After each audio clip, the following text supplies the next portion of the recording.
Welcome to Sam's Business Growth Show. I'm Sam Dunning, a digital marketing, sales, and business growth evangelist. Tune in and subscribe today as I'll be interviewing business leaders, experts, and entrepreneurs from around the globe. You'll be learning their story, how digital marketing has helped them along the way, and exclusive tips and insights to help you skyrocket your own business.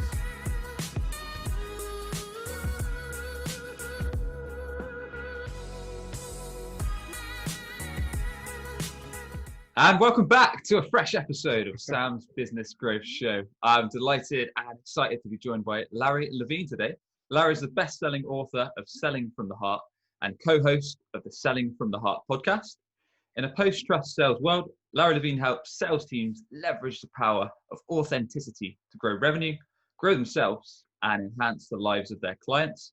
Larry is leading the revolution of authenticity, integrity, and substance in the sales profession.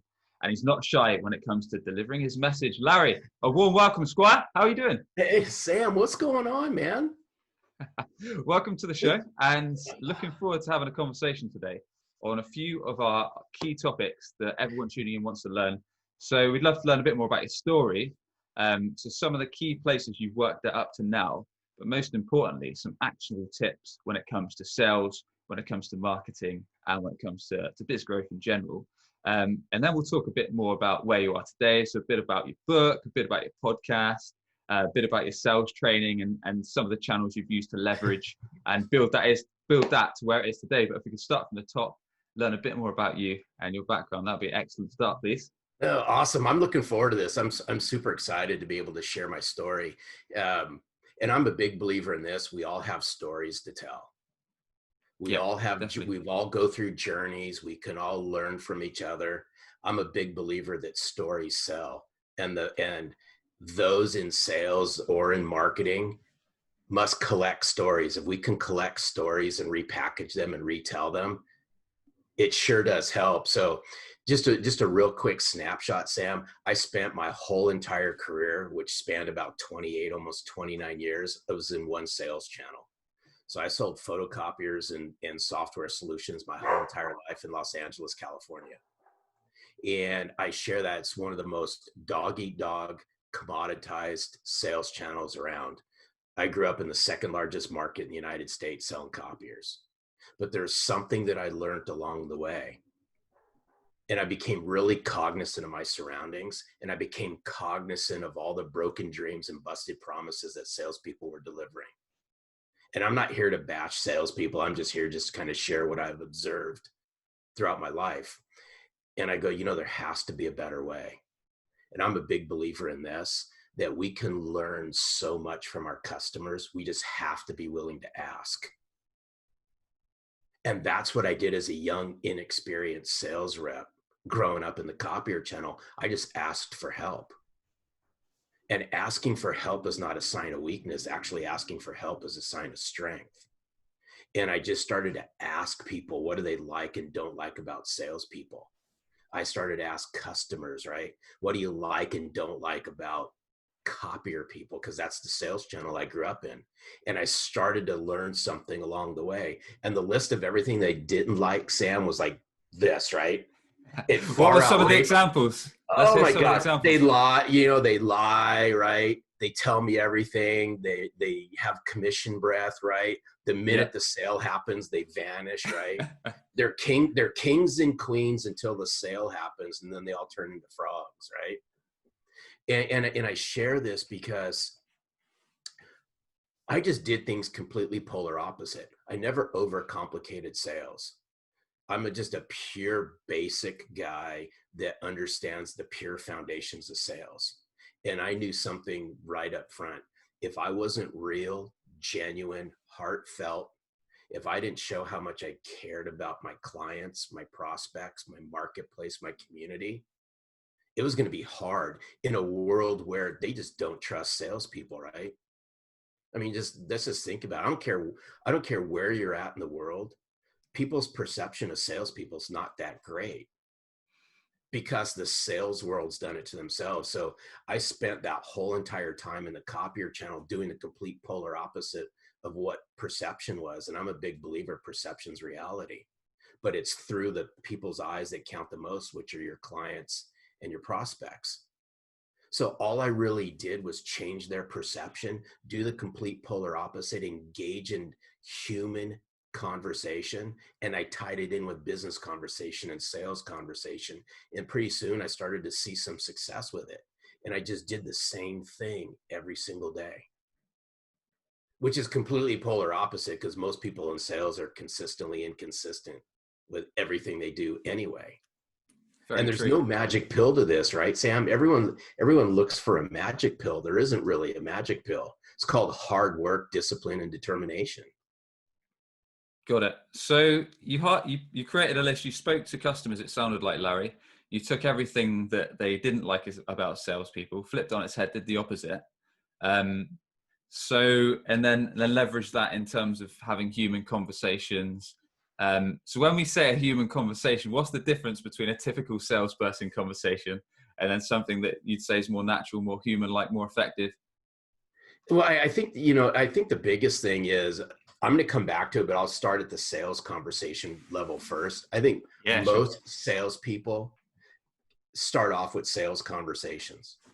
It's always product centric, company centric, all about them centric, right? And it's okay. I'm not here to say what's right nor wrong, but a sales conversation has to happen, but at the right time.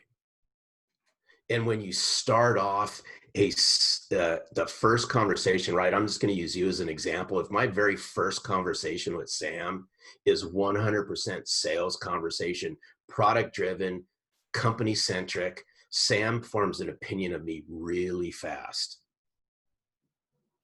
and rightfully so.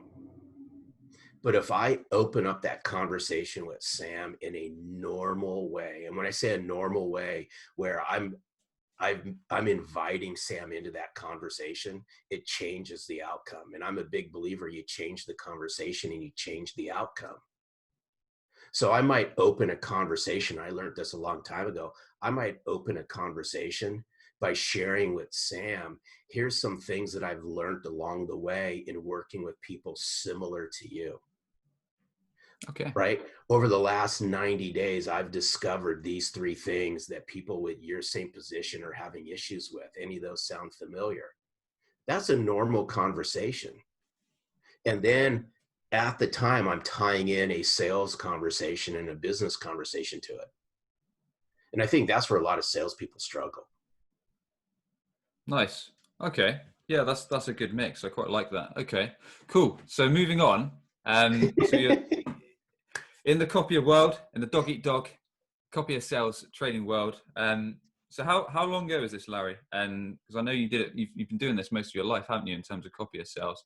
And I'm sure you've got a few stories to share in terms of lessons learned in terms of sales, marketing, and biz growth. So yeah, take us on to the next step, really. So you're asking help, you're engaging in more human conversations. It sounds like you started to hit sales targets consistently. Is that right? Yeah, and so it was funny. I started my sale. Now I'm going to date myself, right? So if I'm 55 years old right now, I started my sales career in 1987, probably before you were born. I'd imagine, right? You're a young chap anyway. So my first year was brutal, absolutely was brutal, but I learned a lot of great lessons along the way. And the reason why I say this is because success doesn't happen overnight. And that's what I learned a long time ago. But I knew something along the way is I made non-negotiable deals with myself. If I was to achieve success, if I was to hit targets, then I had to do certain non-negotiable things every single day. And the non-negotiable things that got me to where I'm at is I do the same thing every day. And in sales, right now, I'm doing something completely polar opposite than that I started my career in, but I made prospecting non-negotiable. I prospected every single day. I prospected for new conversations. I prospected for new relationships. And I knew that in order to have an ever-flowing sales funnel, I had to have an ever-flowing relationship funnel. And I saw early on most salespeople's sales funnels were anemic. They were spotty at best. And I held myself to a higher degree of standard than any sales manager. I had I had more dysfunctional sales managers and I was on more dysfunctional sales teams than I care to shake a stick at. So I became my own best sales manager, and I held myself to a high degree of accountability. And I just made this negotiable pact with myself that, hey, you know what? I'm going to just keep my head down. I'm going to make the non-negotiables, and that's all I'm going to do. I'm going to prospect every single day. I'm going to open up new conversations, build new relationships. If I do that consistently over time, I will achieve success. And that's what I did. I spent 28, almost 29 years in the copier channel. I transformed people's perceptions of copier people because I made it all about them. And the more I made it about them, the more I built rock solid, deep, meaningful relationships. They helped me grow my business. Nice. And what was it inside you that made you learn that you had to do this? Was it learning the hard way of just winging it didn't work in sales, which a lot of us have tried? I know I certainly have in my early days. Yeah, I mean, of course. I mean, wing it doesn't work. That's not a recipe for success, though. We've all been there, right? Even myself, right?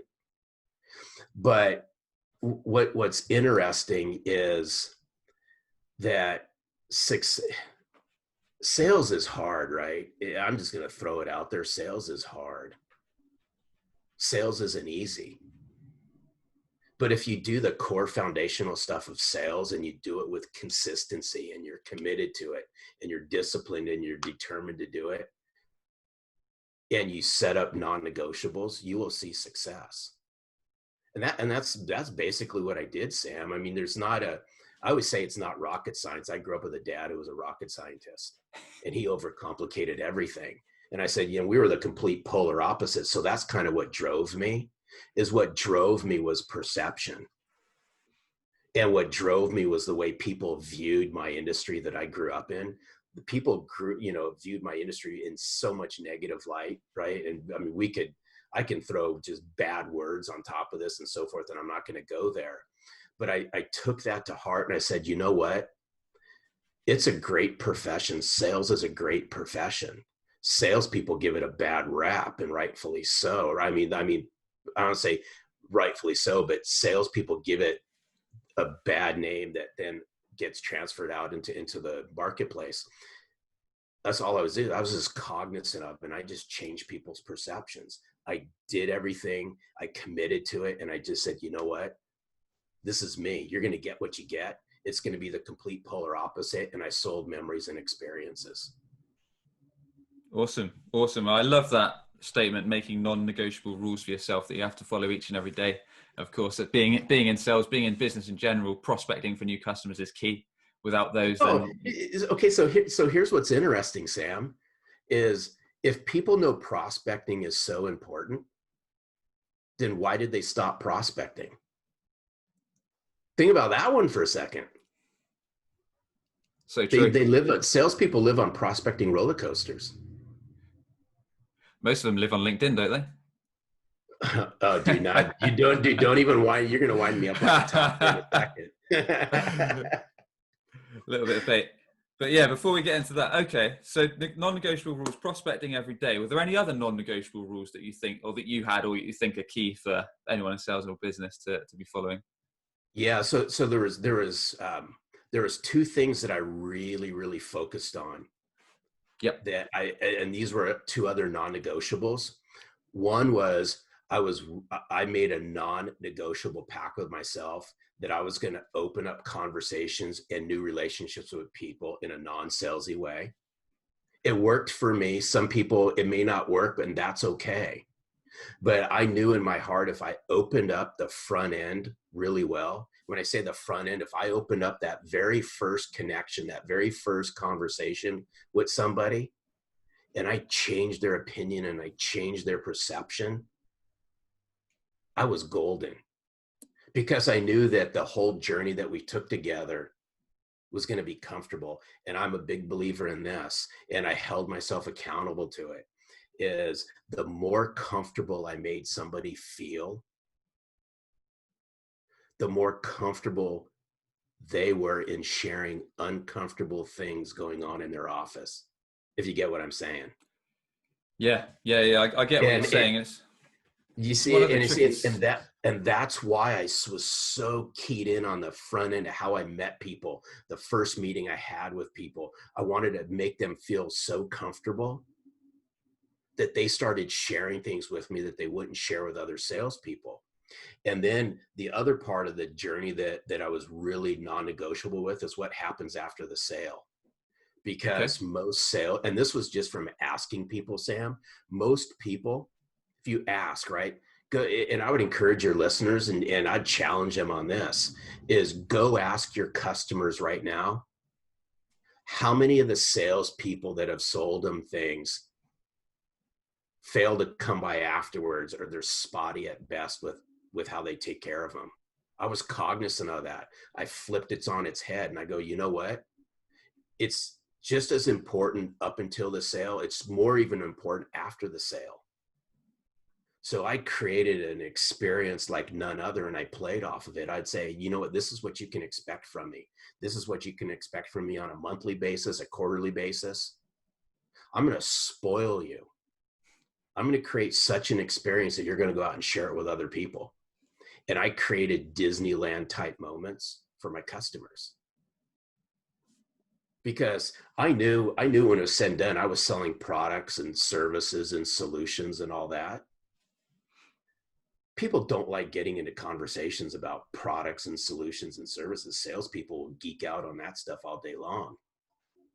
But what your customers, what your prospects want to talk about are the memories and the experiences. If you can capture those, you're golden.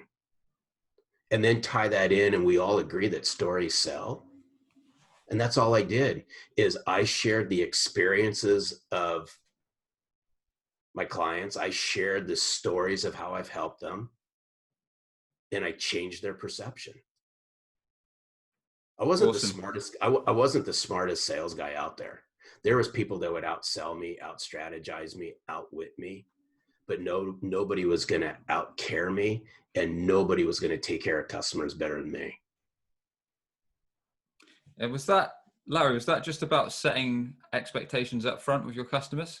So I know Yep. you mentioned you're spoiling them. So were you saying, look, if we are to do business here, I'm going to catch up with you like every few weeks, and we're going to go through this. We're going to spend an hour together each week going through X, Y, and Z, that make sure everything's on track. You're happy. If you've got any questions, is that what you mean, or is it something a bit different? No, it's do you remember it in the very beginning, of our time together, that is, I shared that I created, because I created a list of everything that they didn't like about salespeople, Yep. and I compared it to what they loved about salespeople. Well, then I also compiled a list of, tell me all the horrific experiences you've had with salespeople, and tell me all the good experiences you've had with salespeople.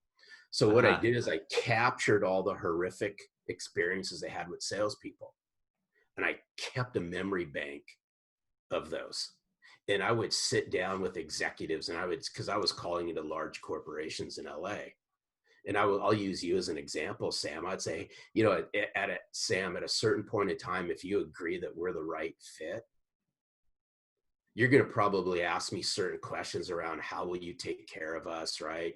You'll ask for references and so forth. I can almost guarantee you, Sam, at a certain point in time, you've experienced this with salespeople.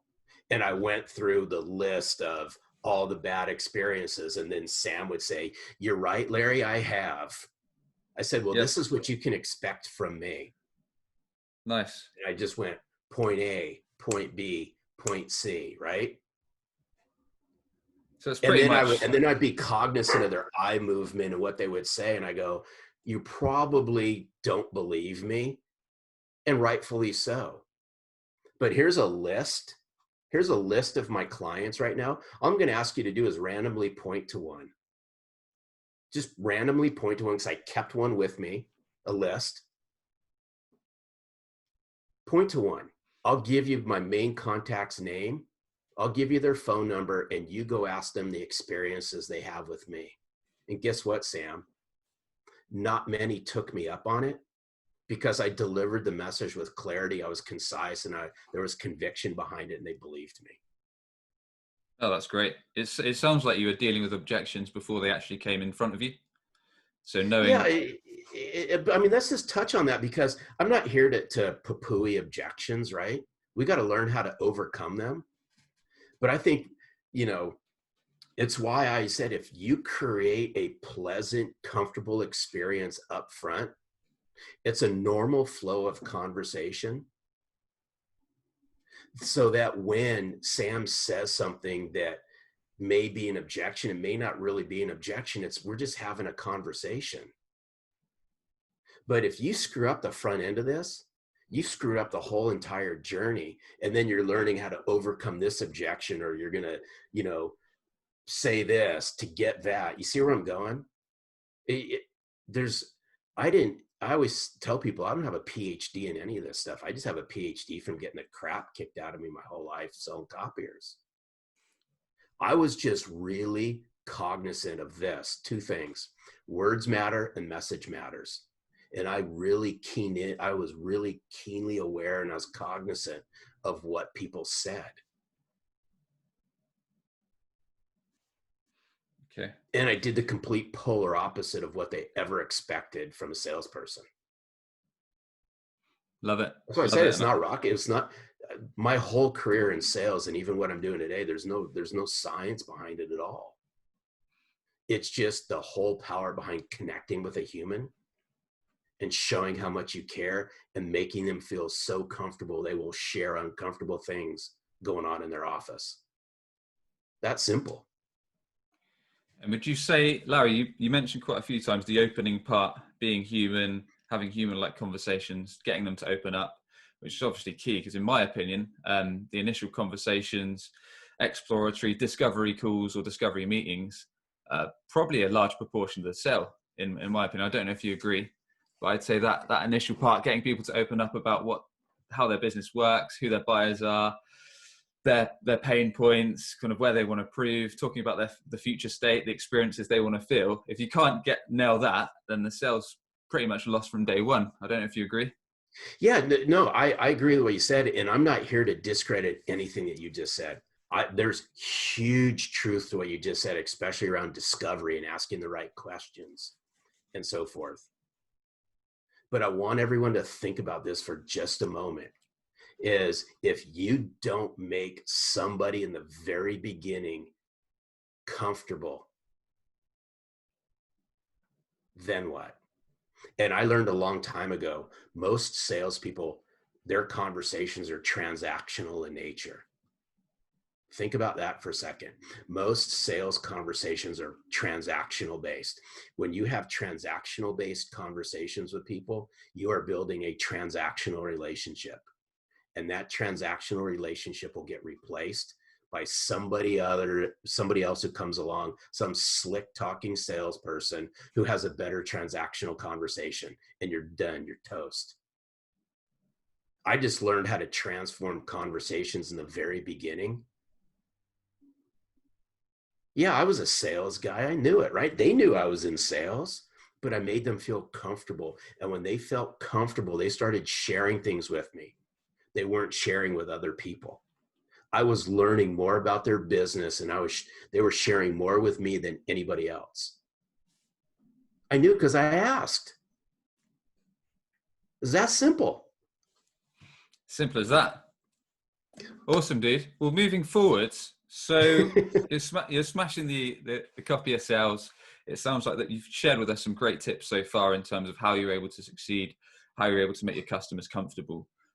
Before we move into where you are now, before we talk a little bit about the book, about your sales training, the podcast, is there any other lessons that we should talk about to share with the audience, or should we jump straight into that? Now, I would say, because this will be a good segue, is expect the unexpected in sales. You got to learn how to deal with bad situations and overcome them. And the reason why I say this is at 50 years old, I found myself without a job after 28, almost 29 years in the copier channel. And it was humbling. I cried for days because it had never happened before. So I had to pick myself up and figure out, okay, what am I going to do? And I go, okay, that's the magic number, right? 50-year-old guy going through a midlife crisis. But then what I did is through the help of my wife and now, my podcast partner, is they said, why don't you take what you did in the copier channel and repackage it up and help sales teams reinvent, right? Re-engage with themselves. And where I was really, really good at was how to position myself and how to bring the best version of myself to life. And that's what I did. I repositioned myself in a crowded marketplace. I leveraged the power of social, and I got my message out there. And at 50 years old, I reinvented myself. And I said, you know what, I'm going to go back out into the sales world and I'm going to bring me to life. And that's why I wave the flag around authenticity, integrity, and substance and heart in the sales profession. It's long overdue. Love it. And, okay. And that's what I did. I mean, literally in the span of 3 years, I started a podcast, wrote a book, and created a movement around selling from the heart. And I'm waving the flag all over the place. I don't care what profession you're in. It could be marketing. It could be sales. You could be a small business owner. You could be a solo entrepreneur. If you bring sincerity, substance, and heart to your job, to your clients, to your marketplace, great things start to happen. And that's what I did. There wasn't anybody, Sam, outside the Los Angeles marketplace that knew who I was. Zero. It goes back to, I'm a big believer, words matter, message matters, and how you carry yourself and how you engage. I built a whole movement around 3 things. It's how I educate people, it's how I engage people, and it's how I excite them into conversations. And I started a podcast, Selling from the Heart, without a single listener 3.5 years ago. It's now a widely accepted podcast, with a ton of people listen to it, and I'm forever grateful.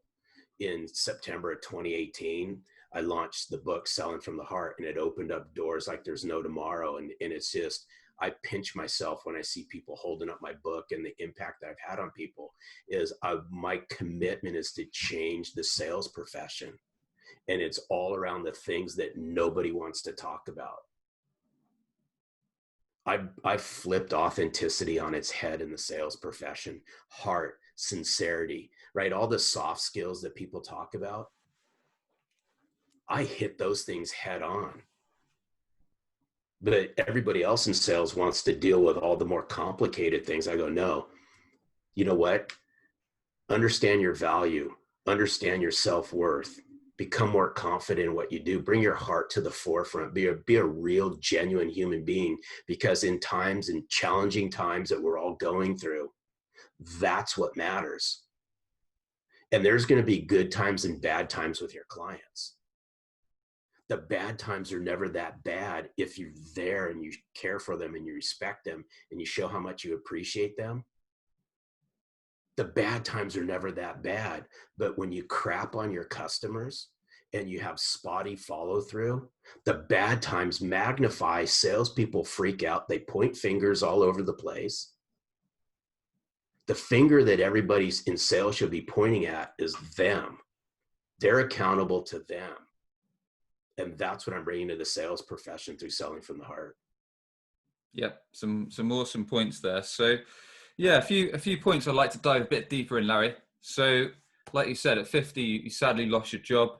You spoke to your friends and they said, look, you should start shifting all of you learned over the last 28 years or so and start training people, start putting your processes and practices into play. So you said you leverage social. What do you mean exactly when you say that, Larry? When I say I leverage social, and I don't want to take this down a rabbit hole, Sam, but because this can go off in a different tangent really quick. When I say I leverage social, is I flip the use of LinkedIn on its head.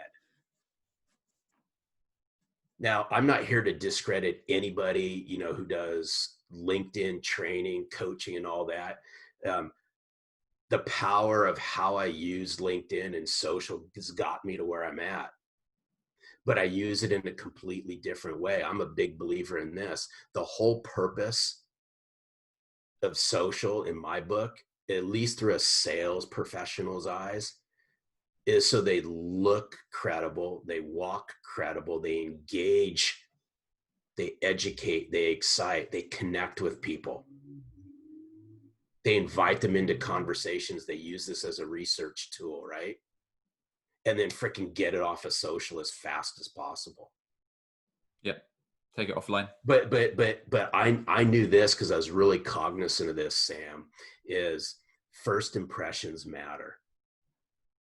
They matter in my world. Perception's reality. So when I ask salespeople, hey, I said, listen, do first impressions matter? Yes, they do.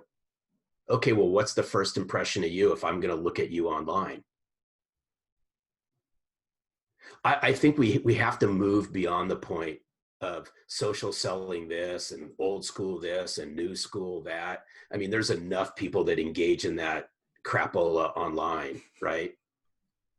But let's just get real for a moment. We live in this world where everybody pokes holes at everybody. Everybody goes online lickety split to find out something about Sam. Heck, you did it with me and I did it with you.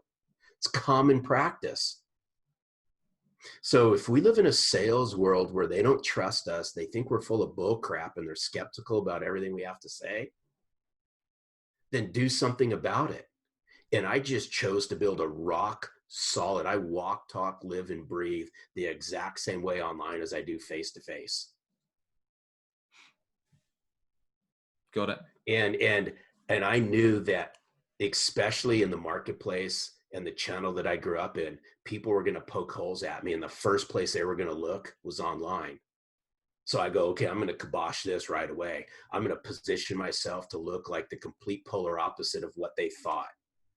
So when somebody lands on my social presence, right, my LinkedIn profile, any other social channel I communicate on, I walk, talk, and breathe professionalism. And so when I say the leverage the power of social, is I just said, you know what, I'm going to clearly articulate my value. I'm going to show people how I can help them. I'm going to maximize all the real estate on my LinkedIn profile. I'm going to do it completely polar opposite. I'm going to share my story and I'm going to invite people in to have a conversation with me. And I knew that if first impressions matter, first conversations matter, then it was going to be the most pleasant experience anybody has, because they'll form opinions of me like that. Got it. Smell what I'm cooking? Yeah, I mean, a lot of what we've talked about so far is built around it feels experience. So making sure first impressions experiences with yourself or with sales professionals in general are key to get your prospects and customers to open up. Yeah, because think about it, and I'll challenge anybody on this, and I love engaging conversation. I love a healthy conversation. And we may not always agree, and that's okay. But when it's said and done, people buy memories and experiences. I'm a firm believer in that. They buy outcomes. They don't buy products. You got to, as salespeople, you got to be able to tug on someone's heartstrings. And if you can do that, that's freaking magic. Magic. And if you don't do that, you're just viewed as an empty suit in my book. Got it, man. And Lord knows there's a ton of empty suits out there. So in terms of that's leveraging social, that's LinkedIn. You had the podcast rolled out the book in, was it 2018 you said? Uh-huh. Awesome. So were they a big impact in terms of being able to grow your business? Because I know now you're teaching sales professionals all over the world. You've also got the book, you've got the podcast. Were they a big thing in terms of generating new business, or were you still doing more traditional things like cold calling, cold email, and stuff like that to generate prospects? Or it'd be interesting to learn a bit more about that. Yeah. So here's just so you all know what makes me different is I'm a true practitioner. I eat, sleep, and breathe everything that I've just shared with you on this podcast, Sam. That's what makes me different. I have to grow my business, right? I don't rely on any automation, right? I don't rely on all this stuff. What makes me me is I walk, talk, and breathe this stuff. I have organically grown my business. I've organically grown it through inbound and outbound. I've leveraged social to strategically drive my outbound.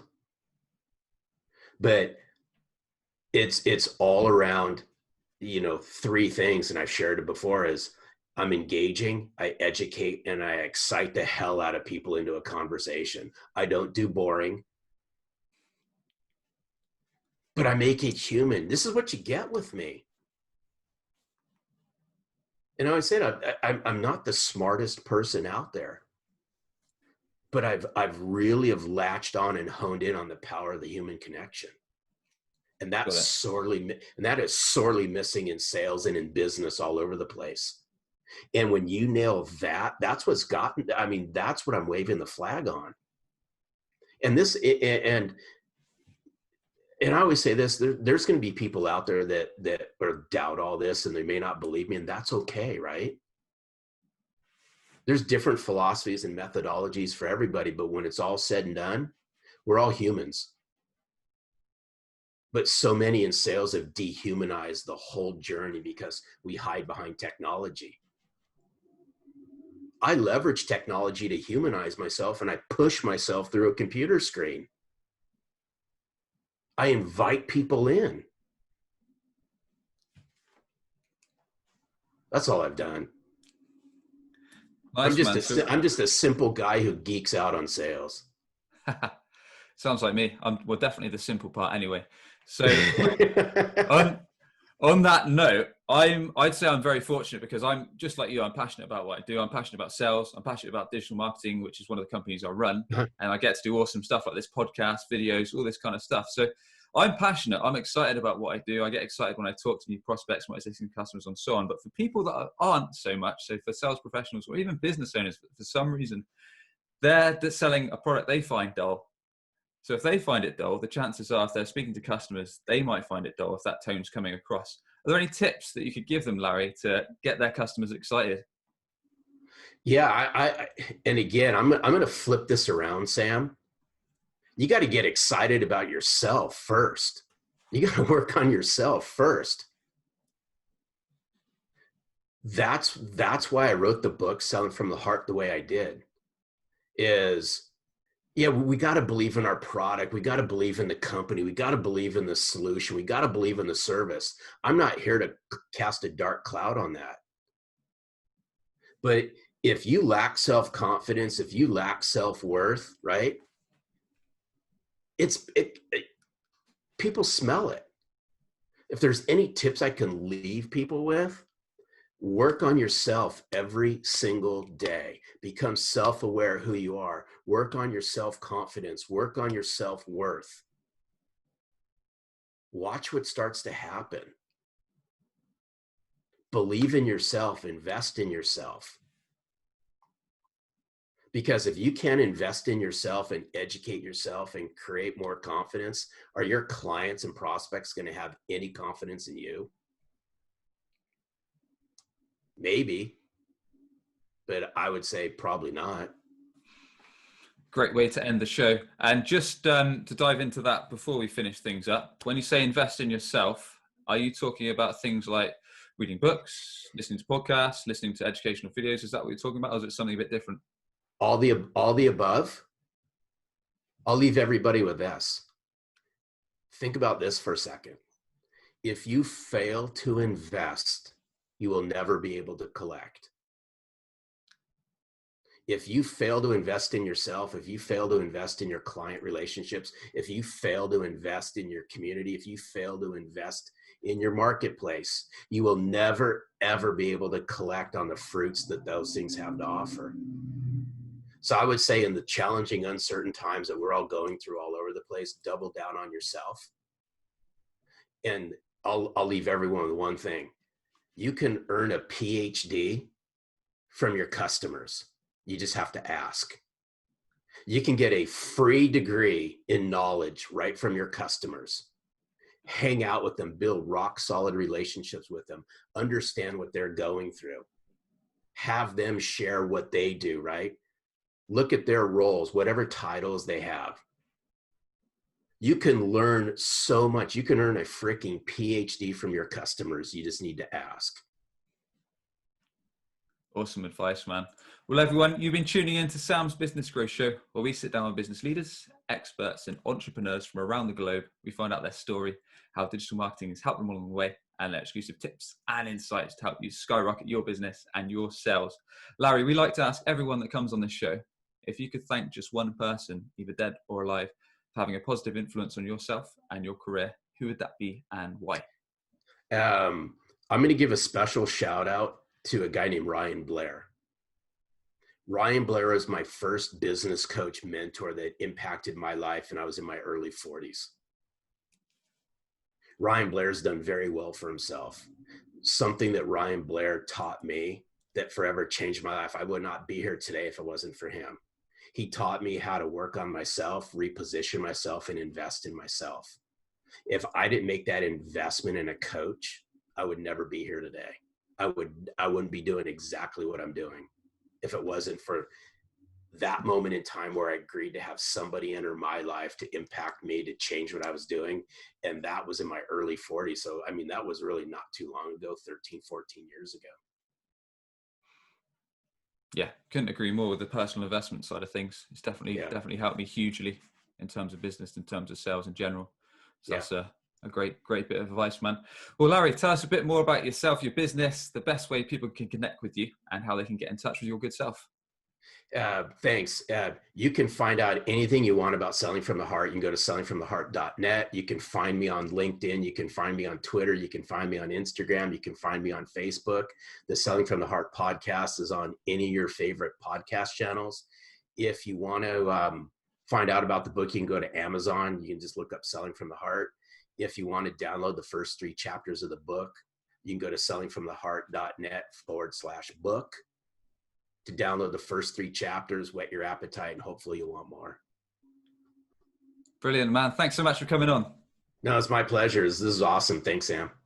Are you tired of constantly hunting for new customers? You could be missing out on regular inbound opportunities, all because your website isn't on the first page of Google. Perhaps you're already spending lots of money on advertising, but your website is failing to convert all of your hard-earned visitors into a consistent flow of new customers. If you'd like to learn more about our unusual approach that brings ideal clients straight to you, connect with Sam Dunning on LinkedIn or book a free 20-minute consultation via webchoiceuk.com. That's webchoiceuk.com. Subscribe today for more digital marketing, sales, and business growth tips from the experts.